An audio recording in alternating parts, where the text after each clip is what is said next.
चलिए तो स्टार्ट करें। चलिए तो स्टार्ट करते हैं। यहाँ पर आपका क्वेश्चन दिया गया है, पहला क्वेश्चन कि मिशन इंद्रधनुष टीकाकरण कार्यक्रम योजना की शुरुआत किस वर्ष की गई थी।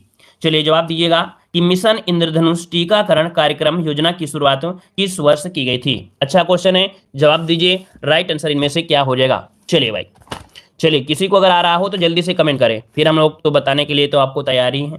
यहाँ पर ऑप्शन आ रहा है सी नंबर 2014, बिल्कुल सही जवाब है। याद रखिए आपका राइट आंसर जो हो जाएगा वो आपका 2014 हो जाएगा। अब एग्जाम में क्वेश्चन क्या पूछा जाता है कि किसके द्वारा आपका शुरू किया गया, तो याद रखिएगा कि भारत सरकार के स्वास्थ्य एवं परिवार कल्याण मंत्रालय के द्वारा यह आपका मिशन शुरू किया गया था, जो कि 25 दिसंबर 2014 को इस मिशन इंद्रधनुष की शुरुआत की गई। यह एक बूस्टर टीकाकरण कार्यक्रम है जो कि कम टीकाकरण कवरेज वाले 201 जिलों में शुरू किया गया था। कितने? 201 जिलों में शुरू किया गया था। इसका उद्देश्य है 2020 तक ऐसे बच्चों का टीकाकरण करना जिन्हें 7 बीमारियों से लड़ने के लिए टीका नहीं लगाया है या आंशिक लगाया गया है ना। मतलब कह सकते हैं कि मिशन इंद्रधनुष जो आपका है इसके तहत 7 प्रकार की बीमारियों को खत्म करने की क्षमता रहती है। ठीक है, जो कुछ बच्चे रह गए हैं है ना किसी कारण से, तो उन पर फोकस भी किया गया है। आगे बढ़ते हैं, क्वेश्चन आपसे अगला पूछा गया है, कह रहा प्रधानमंत्री सुरक्षित मातृत्व अभियान के तहत महीने की किस तारीख को सभी गर्भवती महिलाओं को सार्वभौमिक तौर पर गुणवत्ता युक्त जांच कराई जाती है। तो देखिए हमने आपको पिछली क्लास में इस क्वेश्चन को बताया भी था कि जितनी भी आपकी गर्भवती महिलाएं हैं उनको जांच कराना अनिवार्य होता है। सार्वभौमिक मतलब पूरी तरीके से जांच कराना अनिवार्य होता है। और इस जांच जो कराई जाती है कब कराई जाती है, डेट भी आपको हमने बताया भी था है ना। अगर याद होगा तो आप तुरंत जवाब देंगे। देखिए काफी लोग जवाब दे भी रहे हैं। ऑप्शन आ रहा है बी नंबर, बिल्कुल सही जवाब है। याद रखिए 9 तारीख को किया जाता है, जो जांच होती है 9 तारीख की होती है, याद रखिएगा। ठीक है ना। और इसकी शुरुआत कब से की गई, तो याद रखिए 2016 बात की गई थी। तो ये भी पॉइंट आपको नोट कर लेना है। ठीक है, उद्देश्य तो आपने देख ही लिया है। अगला क्वेश्चन आपसे दिया गया है कि राष्ट्रीय पोषण अभियान के तहत किस वर्ष तक भारत को कुपोषण मुक्त भारत का निर्माण करना है। तो बताइएगा कि राष्ट्रीय पोषण अभियान के तहत किस वर्ष तक भारत को कुपोषण मुक्त करना, ये निर्माण करना आपका कह सकते हैं जवाब दिया गया है। तो चलिए कुपोषण मुक्त भारत का निर्माण कब तक के लिए, तो आंसर हो जाएगा ए नंबर 2022। क्या 2022 होगा, इसका ऑप्शन बनेगा ए नंबर। ये 2022 तक आपके लिए है। और अगर बात करें तो इसकी शुरुआत कब की थी, तो 2017 में इसकी शुरुआत की गई थी। इसका उद्देश्य क्या है, तो भारत में कुपोषण की समस्या को समाप्त करना, और इसकी शुरुआत महिला और बाल विकास मंत्रालय के द्वारा की गई थी। तो भी पॉइंट याद रखिएगा क्योंकि ये भी एग्जाम में पूछा जा सकता है कि इस योजना की शुरुआत किसके द्वारा की गई थी, तो महिला एवं बाल विकास मंत्रालय के द्वारा की गई थी। क्लियर है। आगे बढ़ते क्वेश्चन आपसे अगला पूछा गया है कि राष्ट्रीय पोषण अभियान की संयुक्त पहल के अनुरूप है।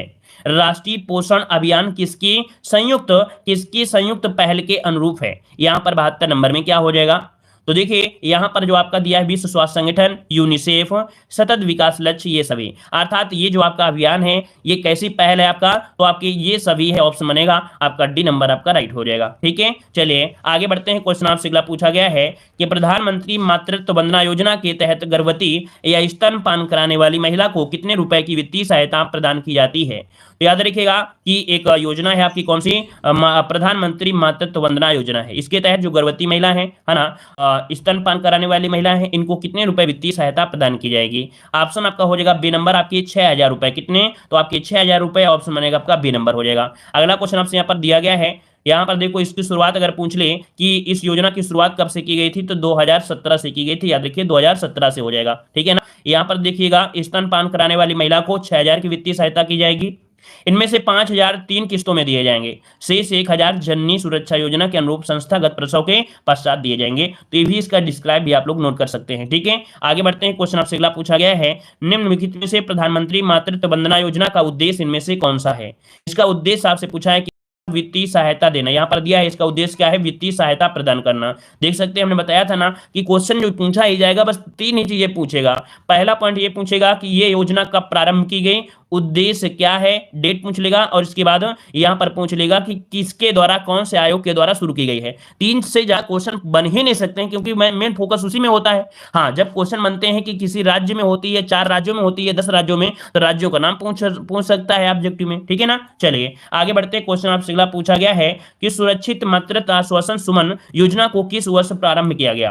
अर्थात यहां पर बताइएगा सुरक्षित मातृत्व आश्वासन, अर्थात जिसे हम लोग सुमन योजना बोलते हैं, इसको शुरुआत कब की गई? इसकी शुरुआत कब की गई थी? तो याद रखिए आपका आंसर हो जाएगा यहाँ पर आपका सी नंबर 10 अक्टूबर 2019 को शुरुआत की गई थी सुमन योजना। अब यहाँ पर देख सकते हैं केंद्रीय जो स्वास्थ्य मंत्री हैं डॉक्टर हर्षवर्धन ने 10 अक्टूबर 2019 को इसकी घोषणा की थी। ठीक है ना, तो ये भी पॉइंट आपको याद रख लेना है। ठीक है, इस योजना के साथ ही वेबसाइट तथा शिकायत निवारण पोर्टल का भी शुभारंभ किया गया था। ठीक है ना, चलिए आगे बढ़ते हैं। क्वेश्चन आपसे अगला पूछा गया है, निम्नलिखित में से कौन सुरक्षित मातृत्व आश्वासन सुमन योजना के उद्देश्य हैं? इसका उद्देश्य पूछा गया है, इसका उद्देश्य क्या है? तो देखिए यहाँ पर उद्देश्य क्या हो जाएगा 76 नंबर में, तो लगभग यहाँ पर ऐसे उद्देश्य में सभी हो जाता है, मतलब शिशु मृत्यु दर में कमी लाना, भुगतान रहित चिकित्सीय सुविधा उपलब्ध कराना, माता एवं शिशु को प्रसव हेतु चिकित्सा सुविधा प्रदान करना। उपरोक्त सभी तो ऑप्शन बनेगा यहाँ पर डी नंबर हो जाएगा। इतना पॉइंट सभी को क्लियर हो रहा है ना? जितने लोग भाई जुड़े हैं उतने सभी लोग वीडियो को लाइक भी करते रहे, है ना। कम बच्चे हों हमें कोई दिक्कत नहीं है, लेकिन जितने भी बच्चे हों, पढ़ने वाले भी हों और साथ में यहाँ पर भाई दूसरे की मेहनत देखने वाले भी हों, है ना, कि भाई दूसरा आपके साथ कितना मेहनत कर रहा है, तो उसके लिए सिर्फ पैसे भी नहीं मांगे जा रहे हैं, सिर्फ लाइक शेयर के लिए बोला जाता है। तो भाई सभी लोग भाई लाइक शेयर जरूर कर दिया करें, ये तो कहने की जरूरत भी ना पड़ा करे, आप लोग इतना ज्यादा खुद समझदार है। ठीक है, चलिए विश्व की सबसे बड़ी हेल्थ केयर योजना आयुष्मान भारत योजना की शुरुआत प्रधानमंत्री नरेंद्र मोदी ने कहां से की थी? बताइएगा कि आयुष्मान भारत योजना की शुरुआत प्रधानमंत्री नरेंद्र मोदी ने कहां से की थी? देखो हमने आपको पढ़ाया है, ऐसा नहीं कि हमने ये क्वेश्चन नहीं पढ़ाया है, और पढ़ाया था कि आपके झारखंड से। कहां से भाई? तो देख लीजिएगा कि विश्व की सबसे बड़ी हेल्थ केयर योजना आयुष्मान भारत प्रधानमंत्री जन आरोग्य योजना की शुरुआत प्रधानमंत्री नरेंद्र मोदी ने 23 सितंबर 2018 को झारखंड के रांची से की थी। इसके तहत देश के करीब 50 करोड़ लोगों को सरकारी व प्राइवेट अस्पतालों में इलाज की सुविधा प्रदान करने का प्रावधान है। यह बीमा योजना बीपीएल परिवार और संगठित क्षेत्र के श्रमिकों के लिए लाभप्रद आपकी होगी। ठीक है, आगे बढ़ते हैं। क्वेश्चन आपसे अगला पूछा गया है कि आयुष्मान भारत प्रधानमंत्री जन आरोग्य योजना के तहत द्वितीय या तृतीय स्वास्थ्य देखभाल हेतु प्रत्येक परिवार को कितने रुपए तक की चिकित्सा सुविधा का प्रदान करने का प्रावधान किया गया है? चलिए, तो देखिए यहाँ पर 5 लाख जिसका आंसर आ रहा है बिल्कुल राइट हो जाएगा। 5 लाख रुपए तक यहाँ पर सुविधा के लिए प्रावधान किया गया है। ठीक है ना, आगे बढ़ते हैं। क्वेश्चन आपसे अगला पूछा गया है, निम्न में से कौन जन औषधि योजना के संबंध में सही है? तो देखिए यहाँ पर दिया गया है कौन जन औषधि योजना के संबंध में सही है, तो ये है आपका जेनेटिक दवाएं उपलब्ध कराना। क्या? जेनेटिक दवाएं उपलब्ध कराना, ये जन औषधि योजना के संबंध में आपका सही है, ऑप्शन बनेगा आपका बी नंबर हो जाएगा। अब यहां पर याद रखिएगा कि जन औषधि योजना राज्य सरकारों के सहयोग से संचालित है। इसके तहत वहनीय कीमतों पर तथा निःशुल्क गुणवत्तापूर्ण जेनेटिक दवाएं उपलब्ध कराई जाती हैं। इससे कम आय वाले गरीब लोगों को भी काफी मदद मिल रही है। ठीक है, आगे बढ़ते हैं। क्वेश्चन आपसे दिया गया है कि राष्ट्रीय आयोग निधि का संबंध किससे है? राष्ट्रीय आरोग्य निधि का संबंध किससे है? राष्ट्रीय आरोग्य निधि का जो संबंध है ये किससे है? तो आपकी वित्तीय सहायता से। याद रखिए इसका जो संबंध है वो आपकी वित्तीय सहायता से है, ऑप्शन बनेगा आपका ए नंबर आपका राइट हो जाएगा। और देख सकते हैं कि आपका राष्ट्रीय आरोग्य निधि का संबंध वित्तीय सहायता से है। इसके तहत प्राण घातक बीमारियों से पीड़ित गरीब परिवार के रोगियों को सुपर स्पेशलिटी सरकारी अस्पताल या संस्थान में उपचार कराने के हेतु वित्तीय सहायता प्रदान की जाती है। ठीक है, आगे बढ़ते हैं। क्वेश्चन आपसे अगला पूछा गया है कि सुपोषित मां अभियान योजना के तहत किसे पर्याप्त पोषण उपलब्ध कराना है? कह रहा है सुपोषित मां अभियान योजना। देखिए एक योजना आपकी कौन सी है? सुपोषित मां अभियान योजना के तहत किसे पर्याप्त पोषण उपलब्ध कराना है? तो देखिए 81 नंबर का आपका राइट आंसर क्या हो जाएगा? दिया है बच्चों को, महिलाओं को, माताओं को जो स्तनपान कराने वाली हैं, और या इनमें से सभी। तो याद रखिए सभी आपका जवाब हो जाएगा कि सुपोषित मां अभियान किसके लिए? तो सभी के लिए आपका ये चलाया गया, ऑप्शन बनेगा यहाँ पर आपका डी नंबर राइट हो जाएगा। ठीक है ना, जिसकी शुरुआत की गई है कब? तो आपके 2020 में राजस्थान के कोटा से इसकी शुरुआत की गई है, तो इसको आप लोग पढ़ लीजिएगा। ठीक है ना, याद रहेगा। याद रखिए इसकी शुरुआत 2020 में, मार्च 2020 में राजस्थान के कोटा से की गई है। आगे बढ़ते हैं। क्वेश्चन आपसे अगला पूछा गया है, निम्नलिखित में से कौन सामुदायिक विकास योजना के प्रमुख उद्देश्यों में शामिल यहां पर था? तो चलिए बताइएगा कि निम्नलिखित में से कौन सामुदायिक विकास योजना के प्रमुख उद्देश्यों में शामिल था? 82 नंबर का आपका राइट आंसर क्या हो जाएगा? चलिए 82 की अगर बात करते हैं तो आपके ग्रामीणों का सर्वांगीण विकास करना। ठीक है, ग्रामीणों के मानसिक दृष्टिकोण में बदलाव लाना, व्यक्तित्व विकास करना, अर्थात ऑप्शन बनेगा डी नंबर। यहाँ पर याद रखिए सामुदायिक विकास योजना का उद्देश्य रहा है ये सभी पॉइंट, ऑप्शन बनेगा आपका डी नंबर, यहाँ पर राइट हो जाएगा। ठीक है ना। क्वेश्चन आपसे पूछा जाता है कि पहली योजना तो सामुदायिक विकास योजना ही थी, जो कि आपकी 2 अक्टूबर 1952 को आपकी शुरू की गई थी, लेकिन ये फ्लॉप हो गई थी, है ना, ये फ्लॉप हो गई थी। और याद रखिए ये ग्रामीण विकास केंद्रित योजना थी, यह इटावा के अग्रगामी योजना से प्रेरित थी। अगर क्वेश्चन पूछे कि जो आपकी सामुदायिक विकास योजना है वो किस योजना से प्रेरित थी, तो आपकी यह इटावा के अग्रगामी योजना से प्रेरित थी। इसके प्रमुख उद्देश्यों में ग्रामीणों का सर्वांगीण विकास करना, ग्रामीणों का व्यक्तित्व विकास करना, ग्रामीणों को मानसिक दृष्टिकोण में बदलाव लाना, ग्रामीण समुदाय की स्वास्थ्य की उचित व्यवस्था करना, रोजगार सृजन करना आदि प्रमुख थे। तो 3-4 पॉइंट है, डेट याद रखिएगा, कहां से आपकी अग्रगामी थे अर्थात यहाँ पर कैसे प्रेरित थी, ये भी याद रखिएगा। ठीक है ना। और आगे बढ़ते हैं, क्वेश्चन आपसे दिया गया है कि राष्ट्रीय स्वास्थ्य सुरक्षा बीमा योजना की शुरुआत वर्ष 2008 में किस मंत्रालय के द्वारा की गई थी। चलिए, राष्ट्रीय स्वास्थ्य सुरक्षा बीमा योजना की शुरुआत वर्ष 2008 में किस मंत्रालय के द्वारा की गई थी। यहां पर आपका आंसर राइट क्या हो जाएगा। आ रहा है तो कोई बात नहीं, नहीं आ रहा है तो भी कोई दिक्कत नहीं है, हम आपको खुद ही पढ़ा रहे हैं। तो याद रखिएगा कि राष्ट्रीय स्वास्थ्य सुरक्षा बीमा योजना की शुरुआत 2008 में किस मंत्रालय के द्वारा, तो ऑप्शन हो जाएगा बी नंबर, श्रम एवं रोजगार मंत्रालय, ऑप्शन बनेगा आपका बी नंबर, राइट हो जाएगा। और याद रखिए वर्ष भी याद रखिए 2008 में इसकी शुरुआत की गई थी रोजगार मंत्रालय के प्रारंभ के द्वारा। उद्देश्य क्या है, तो स्वास्थ्य आघात से उत्पन्न वित्तीय देयताओं से गरीबी रेखा से नीचे जीवन यापन करने वाले गरीबों को सुरक्षा प्रदान करना यहाँ पर हो जाएगा। ठीक है, आगे बढ़ते हैं। अच्छा देखो, ये जो आपकी योजना है राष्ट्रीय स्वास्थ्य सुरक्षा बीमा योजना है, इसका विलय कर दिया गया। इस योजना का विलय आयुष्मान भारत अभियान योजना में कर दिया गया था। तो ये योजना अब किस में हो गई है, तो आपके आयुष्मान भारत अभियान योजना में आपकी शामिल कर ली गई। तो एक ऑप्शन आपको और बनाना पड़ेगा, विलय, है ना। कुछ योजनाएं हैं जो आपकी विलय कर दी गई है, अब नई योजना आपकी हो गई है। ठीक है, अगला क्वेश्चन दिया है, वर्तमान में राष्ट्रीय स्वास्थ्य बीमा योजना का विलय किस योजना में कर दिया गया है। चलिए क्वेश्चन बताइएगा कि वर्तमान में राष्ट्रीय स्वास्थ्य बीमा योजना का विलय किस योजना में कर दिया गया है। तो जो देख सकते हैं कि अभी अभी हमने आपको पढ़ाया वही आंसर आपके सामने आ चुका है। आंसर हो जाएगा सी नंबर, आयुष्मान भारत योजना, ऑप्शन बनेगा आपका सी नंबर। ठीक है, आगे बढ़ते हैं। क्वेश्चन दिया गया है कि मध्याह्न भोजन कार्यक्रम के अंतर्गत मध्याह्न भोजन के पकाने, परोसने, उपभोग करने में स्वच्छता का ध्यान रखने के लिए जांच पड़ताल कितनी आवृत्ति पर करनी चाहिए। यहां पर आपको आंसर देना है, राइट आंसर क्या हो जाएगा। देखिए जब कभी बात करें, क्योंकि क्वेश्चन 2 होते हैं, सेम टू सेम क्वेश्चन 2 होते हैं, याद रखिए जब भोजन पकाया जाता है तो भाई रोज देखना पड़ता है, रोज देखना पड़ेगा नहीं देखना पड़ेगा, देखना पड़ेगा।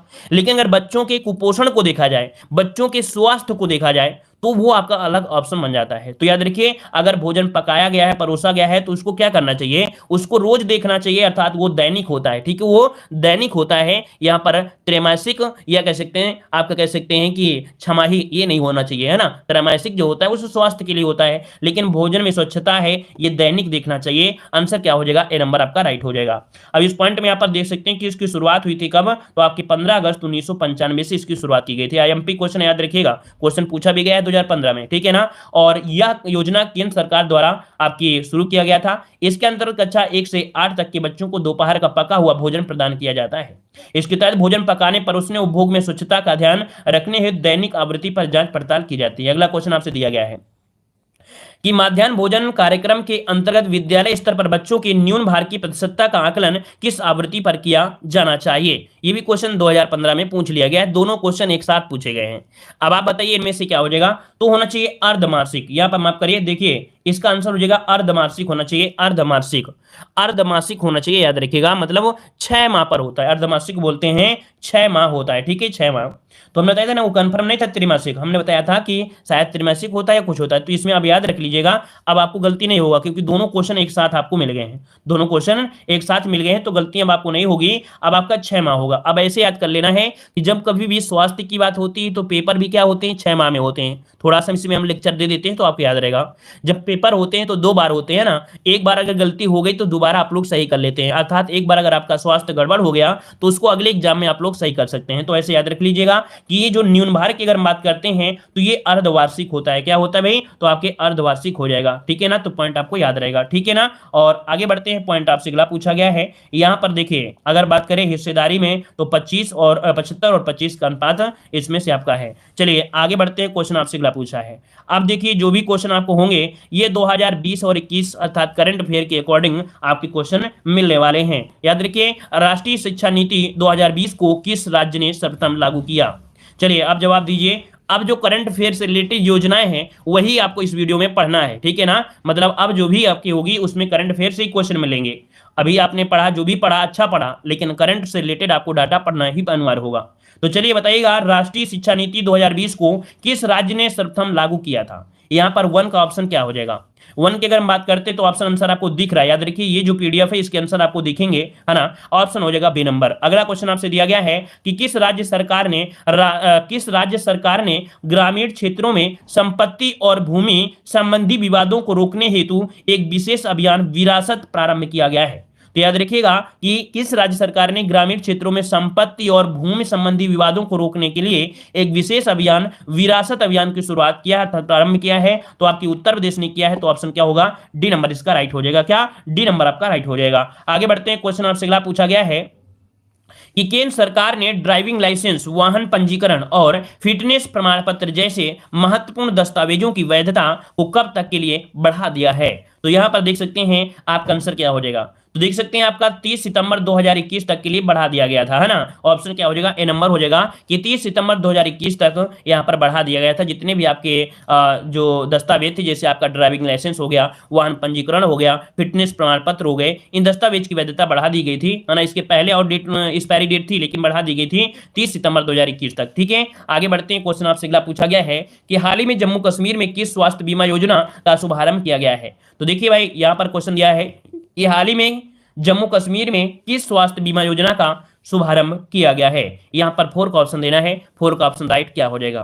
तो देखिए आप आंसर है आपका सेहत स्वास्थ्य बीमा योजना, सेहत स्वास्थ्य बीमा योजना। ऑप्शन आपका ए नंबर इसका राइट हो जाएगा। ठीक है, आगे बढ़ते हैं। क्वेश्चन आपसे अगला पूछा गया है कि किस राज्य सरकार ने घोषणा की है कि वह तमिल भाषा और संस्कृत की रक्षा के लिए एक तमिल अकादमी की स्थापना करेगी? यहां पर बताइएगा कि किस राज्य सरकार ने घोषणा की है कि वह तमिल भाषा और संस्कृत की रक्षा के लिए तमिल अकादमी की स्थापना करेगी? यहाँ पर 5 का ऑप्शन क्या हो जाएगा? तो 5 का ऑप्शन क्या बनेगा? आपका दिल्ली सरकार है। ऑप्शन बनेगा ए नंबर, आपकी दिल्ली सरकार हो जाएगा। ऑप्शन ए नंबर हो जाएगा।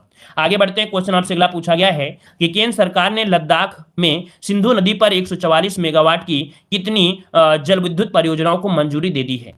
तो याद रखिए 144 मेगावाट की कितनी जल विद्युत परियोजना है? तो आपकी 8 है। याद रखिए ऑप्शन क्या बनेगा? डी नंबर आपका राइट हो जाएगा। अगला क्वेश्चन आपसे दिया गया है सघन मिशन इंद्रधनुष 3.0 का संबंध किस क्षेत्र से संबंध है? तो ये बताइएगा कि मिशन इंद्रधनुष 3.0 योजना का संबंध किस क्षेत्र से है?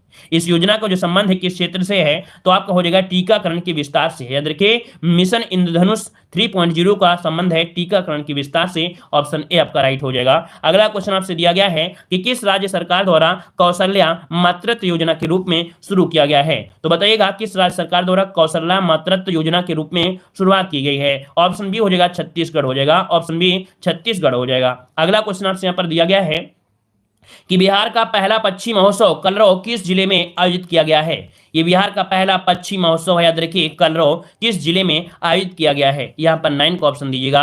9 का आंसर क्या हो जाएगा? तो आपका जमुई में। कहां पर? तो आपकी जमुई जिले में किया गया। ऑप्शन बनेगा आपका डी नंबर। ठीक है, याद रखिए यह महोत्सव नागी नकटी बर्ड सेंचुरी में ही मनाया गया है। कौन सी? नागी नकटी बर्ड सेंचुरी में ये मनाया गया है। अगला क्वेश्चन आपसे दिया गया है, यहाँ पर कह रहा है किस राज्य सरकार द्वारा प्रज्ञान भारती और भाषा गौरव नाम की 2 योजनाएं शुरू की गई हैं? तो बताइएगा किस राज्य सरकार द्वारा प्रज्ञान भारती और भाषा गौरव नाम की 2 योजनाएं शुरू की गई हैं? तो आंसर हो जाएगा आपका असम। क्या हो जाएगा? डी नंबर असम हो जाएगा। अगला क्वेश्चन आपसे दिया गया है मुख्यमंत्री किसान मित्र ऊर्जा योजना की शुरुआत किस राज्य सरकार ने की है? तो देखिए मुख्यमंत्री किसान मित्र ऊर्जा योजना की शुरुआत किस राज्य सरकार ने की है? यहां पर जवाब दीजिए। तो भाई इसका भी आंसर आपको दिख रहा है, कोई दिक्कत नहीं है, बस आपको ध्यान से सुनना है और अच्छे से यहाँ पर कवर करना है। आंसर हो जाएगा आपका डी नंबर राजस्थान। क्या हो जाएगा भाई? राजस्थान आपका हो जाएगा।